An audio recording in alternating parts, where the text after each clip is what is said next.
कहते हैं बच्चों को अंदर ले जाओ, 10 साल का 12 साल का, उसको अंदर ले जाओ, ज़िबा करना रोएगा। और बस करो यार, ये किस कौम से तुम्हारा ताल्लुक पड़ गया है? हमारे तो 12 और 14 साल के मुअव्वज़ और माद अबू जाल की गर्दन काट के रख दिया करते थे, और तू बच्चा बकरा ज़िबा करने से डरा रहा है। इसको खड़ा कर ला के, कुर्बानी तो जिहाद की ट्रेनिंग है, वो खड़ा कर, इसको कहा बेटा यहाँ खड़ा हो, अल्लाह के रास्ते में बकरे की गर्दन काटनी है। अगर कोई शख्स खुदा रसूल के दीन की मुखालफत करे, कुफर का झंडा उठाए, तो उसकी गर्दन भी काटनी है। ये ट्रेनिंग है बच्चों के लिए। यहाँ अजीब माहौल है, डर लग रहा है, पीछे हट जाओ। और जिस साहब की कुर्बानी है,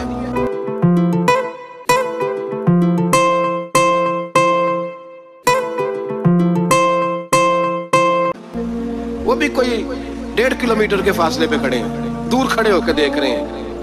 नफीस ही बड़े हैं जनाब, लतीफ ही बड़े हैं। कपड़ों को कोई कतरा खून का लग गया तो बड़ी मुसीबत बन जाएगी। और अमीर आदमी, उसने तो, उसका तो घर कसाई ने खुद फोन किया है कि साहब सबसे पहले मैं आपके घर आऊंगा। उसको पता है कि मुंह मांगी कीमत मिलेगी। मेहरबानी फरमाए, कुर्बानी मेरे रसूल पाक सल्लल्लाहु अलैहि वसल्लम से ज्यादा नफासत वाली तबीयत किसी की नहीं। सहाबा कहते हैं इतना हसीन महबूब का अंदाज था कि कभी कपड़ों पे मक्खी भी नहीं बैठी। और हुजूर से हम सलाम लेते थे, दस्ते मुबारक चूमते थे, तो हमारे हाथों से कस्तूरी की खुशबू आने लगती थी। और फरमाते नबी पाक का हाथ यूं होता था कि बर्फ भी इतनी ठंडी नहीं जितना प्यारा हुजूर का हाथ ठंडा होता था। फिर भी हुजूर दस्ते मुबारक में खंजर पकड़ते, जानवर को लिटाते और अपनी तामत को समेटते, और अल्लाह के हबीब घुटना रखते उसकी गर्दन पर, और बिस्मिल्लाह अल्लाहु अकबर कह के ज़िबा फरमाते। हुजूर खुद दस्ते मुबारक से, तू इतना ज्यादा नाजुक मिजाज हो गया है, अब ये वाली सुन्नत अदा करना मुश्किल हो गया तेरे लिए। 63 ऊंट है। और सहाबा किराम अलैहिम रिदवान फरमाते हैं कि हाल ये है, हम सोच रहे हैं कैसे ज़िबा करेंगे, क्या करेंगे, कैसे गिराएंगे। और नबी पाक सल्लल्लाहु अलैहि वसल्लम कहते हैं हम अभी सोच में ही थे कि हुजूर ने छुरी पकड़ी। खंजर जब हुजूर ने उठाया तो फरमाते हैं ऊंट दौड़ता हुआ आया और नबी पाक के सामने आके लेट गया। फरमाते अल्लाह के रसूल ने बिस्मिल्लाह अल्लाहु अकबर कह के ज़िबा किया, उसने टांग भी कोई नहीं हिलाई, पैर भी कोई नहीं हिलाया। वो किसी शायर ने बड़ी अजीब बात कही थी, उसने कहा फंसी जो दाम में बुलबुल तो लगी यूं कहने, करेगा कत्ल किया तूने जब असीर मुझे, कबाब शम्मा के शोले पे कीजियो सयाद, शक्ल गुल नजर आए दमे अखीर मुझे। वो कहते हैं बुलबुल को शिकारी, सयाद शिकारी, शिकारी ने पकड़ लिया बुलबुल को, तो सयाद से बुलबुल कहने लगी तूने पकड़ा है तो कत्ल तो करेगा ही ना, खाएगा तो सही, एक मेरी मिन्नत है। शिकारी कहने लगा वो क्या? तो बुलबुल कहने लगी जब तू मुझे ज़िबा करे ना और पकाए तो मुझे फूल से बड़ी मोहब्बत है। इस तरह करना, कोयले इतने ज्यादा दहकाना, इस कदर ज्यादा आग जलाना कि उनकी शक्ल गुलाब के फूल की तरह सुर्ख हो जाए। तो जब तू मुझे उन पर जलाएगा तो मुझे तकलीफ नहीं होगी, इसलिए कि महबूब का चेहरा जो सामने आ जाएगा, मुझे तकलीफ नहीं होगी। फंसी जो दाम में बुलबुल तो लगी यूं कहने, करेगा कत्ल किया तूने जब असीर मुझे, कबाब शम्मा के शोले पे कीजियो सयाद, ओ शक्ल गुल नजर आए दमे अखीर मुझे। आला हज़रत बरेलवी अलैहिर्रहमा फरमाया करते थे, फरमाते थे बड़ी तकलीफ होगी, बड़ी तकलीफ होगी जब जान निकलेगी। रवायतों में आता है जिस तरह बारीक दुपट्टा झाड़ियों पे डाला जाए, खींचा जाए तो फट जाता है, यूं तकलीफ होगी। और फरमाने लगे रसूलुल्लाह के गुलाम को कोई तकलीफ नहीं होगी। हुजूर क्यों? फरमाया इसलिए कि जब जान निकलने लगेगी तो सामने जलवाए वद्दुहाद आ जाएगा। हुजूर के जलवे होते रहेंगे तो पता ही नहीं चलेगा जान कैसे निकल गई। फंसी जो दाम में बुलबुल। तो सहाबा फरमाते हैं कि ऊंट दौड़ता हुआ आया, हुजूर के सामने आके लेटा, नबी पाक ने ज़िबा फरमाया और फरमाते हाथ धो गई। हुजूर ने तवज्जो फरमाई तो दूसरा दौड़ता हुआ आ गया, तीसरा आ गया। हजरत अबू हुरैरा फरमाया करते ऊंट एक दूसरे को धक्के देते थे, पीछे हट जा, पहले मैंने जाना है, पहले मैंने जाना है। 63 ऊंट वादिये मिना में हज के मौके पर मेरे रसूल पाक ने दस्ते मुबारक से ज़िबा फरमाया। हर कुर्बानी हुजूर ने अपने हाथों से फरमाई। कुर्बानी वाजिबात दीन में से, जरूरियात दीन में से, और कोई इतना लंबा चौड़ा मसला नहीं। बहुत सारी चीजों को खुद ब खुद मुश्किल कर लेते हैं। टीवी पे खबर आती है फैसलाबाद के 2 बैल है, भोलू और डोलू, पता नहीं कितने मन उनका वजन है। उनसे पूछा जा रहा है कि भोलू डोलू खाते क्या है? तो कहते हैं बादाम खाते हैं, मक्खन खाते हैं। ये जनाब पता नहीं इनको दूध कितने किलो रोज पीते हैं। और भोलू डोलू बेचारे से खुद नहीं चला जा रहा, लग ऐसे रह जैसे वो खुद कह रहे हैं मेहरबानी करो हमें ज़िबा कर लो।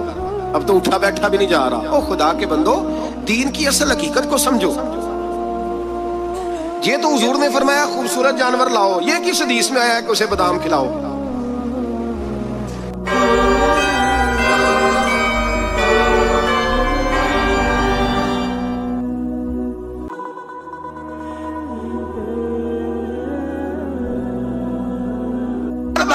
اگر تو دروازے سے نکلی اعلیٰ حضرت امام اہل سنت مجدد دین و ملت میرے اعلیٰ حضرت سے کسی نے پوچھا تھا کہ حضرت جی بی بی نعت پڑھ سکتی ہے؟ فتاوی رضویہ کی 14ویں جلد، بی بی میلاد پڑھ سکتی ہے؟ میلاد اعلیٰ حضرت نے فرمایا اگر بی بی میلاد پڑھ رہی ہو، نعت پڑھ رہی ہو اور اس کی آواز غیر محرم کے کانوں تک جا رہی ہو، فرمایا اسے ثواب نہیں ہوگا، اسے حرام کام کرنے کا گناہ دیا جائے۔ بی بی کو منع ہے، وہ نعت کی آواز بھی عورت کا ہی نہیں پڑتا، دین میں تو عورت کی آواز کا بھی پڑتا ہے۔ دین میں تو عورت کی حضرت سیدہ زینب، حضرت فاطمہ کی وہ لخت جگر جو میدان کربلا میں امام حسین برابر کی شریک رہی سیدنا امام حسین کے ساتھ۔ یحییٰ بن معین کہتے ہیں میں 15 سال تک حضرت زینب کا پڑوسی رہا ہوں، 15 سال۔ گھر برابر ہوتا ہے نا، بندہ بی بی دیکھ ہی لیتا ہے، وہ بی بی کبھی پردہ ڈال کے جا رہی ہے دوائی لینے، کبھی نظر آ ہی جاتی ہے۔ کہتے ہیں 15 سال میں سیدہ فاطمہ کی بیٹی کا پڑوسی رہا ہوں، میں نے کبھی برقعے میں چھپی ہوئی زینب بھی نہیں دیکھی، برقعے میں چھپی ہوئی زینب بھی کبھی نہیں دیکھی۔ حضرت عبداللہ بن جعفر طیار جناب علی المرتضیٰ کے بھائی تھے، ان کے بیٹے کے ساتھ ان کا نکاح ہوا تھا، بیمار ہو گئی۔ حضرت عبداللہ کہنے لگے زینب چل تجھے حکیم کے پاس لے جاؤں، طبیب کے پاس لے جاؤں۔ تو حضرت زینب کہنے لگی آپ جائیے میرا حال بتا کے دوائی لے آئیے۔ تو حضرت عبداللہ جعفر طیار کہنے لگے شریعت میں گنجائش ہے ڈاکٹر کے پاس جانے، حکیم کے پاس جانے کی گنجائش ہے، تو چلتی کیوں نہیں؟ تو حضرت زینب کہنے لگی شریعت میں گنجائش تو ہے پر عبداللہ میری مجبوری یہ ہے کہ میں فاطمہ کی بیٹی ہوں۔ شریعت میں گنجائش تو ہے پر میری مجبوری یہ ہے کہ میں حسین کی بہن ہوں۔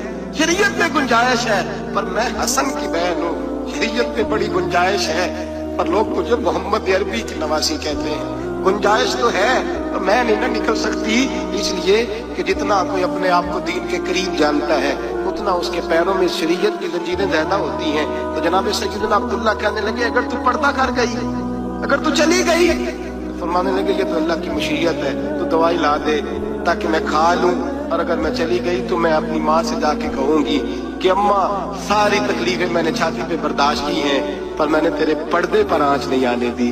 میرے بھائی یہ اسوہ نور ہے، یہ اسوہ حسنہ ہے، یہ ہمیں سکھایا جا رہا ہے۔ میرے حبیب کریم کی بیویوں کا یہ حال تھا، بیویوں کا اپنے گھر کے آنگن میں حضرت عائشہ صدیقہ، حضرت سودا جناب حفصہ اپنے سین میں جب بیٹھتی تھی نا تو دیوار کی طرف منہ کر کے بیٹھتی تھی، دیوار کے ساتھ لگ کے دیوار کی طرف۔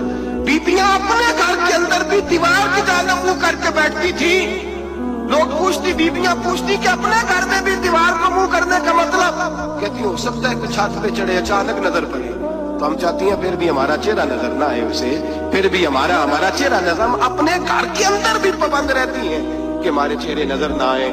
خدا را بڑے پیسے زندگی میں لٹائے ہیں، 1000 1500 برقعے پہ بھی خرچ کرو، وہ گھر لے جاؤ، وہ اماں کو بھی دو، بہن کو بھی دو، بیوی کو بھی دو، اس کو کوئی پہن لے، اس لیے کہ جب تو حضرت فاطمہ کے طریقے کا پردہ کرے گی تو تیرے آنگن میں سیدہ زینب کی طرح کی بیٹیاں پیدا ہوں گی، وہ اس سنت پہ چلنے والی بیٹیاں تیرے آنگن میں آئیں گی۔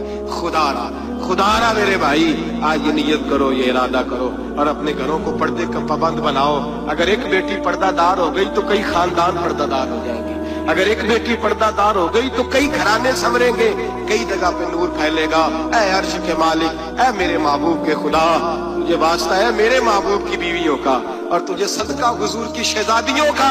اے اللہ اتنا کرم برسا، اتنی رحمت برسا کہ میرے وطن کی بیٹیاں اور میرے وطن کی مائیں بہنیں بچیاں یہ سمجھ جائیں کہ ہماری نجات صرف حضرت فاطمہ کے برقعے میں ہے، حضرت عائشہ کے پردے میں ہے، سیدہ خدیجہ الکبریٰ کے حجاب میں ہے۔ اللہ کرے یہ سمجھ جائے اور یہ جب بھی سجدہ کریں تجھ سے حیا مانگیں، یہ تجھ سے جب بھی سجدہ کریں یہ تجھ سے اپنے لیے چادر تطہیر اور پردہ تنویری مانگیں. اللہ کرے مجھ بے عمل کی منہ سے نکلے ہوئے لفظ کسی کے دل میں تاثیر بن کے اترے اور پھر دنیا کے اندر یہ رواج عام ہو کہ ہر کوئی پردہ کرے, ہر کوئی با پردہ ہو جائے. اے اللہ تو تاثیر نازل فرما, اے اللہ تو عمل کی دولت نازل فرما, اے اللہ ہماری بیٹیوں کو عزت کی چادر عطا فرما, ہمیشہ مدحت خیر الانام میں گزرے.